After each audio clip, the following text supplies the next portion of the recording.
There was a time when large amounts were pending for the ASHAs. There are always challenges.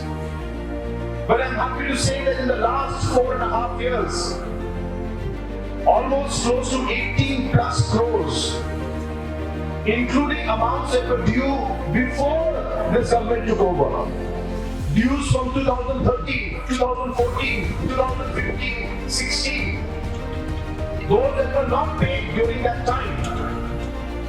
This government during our time has not only cleared our pending bills during our time, but we have also cleared pending bills from the last government's time also.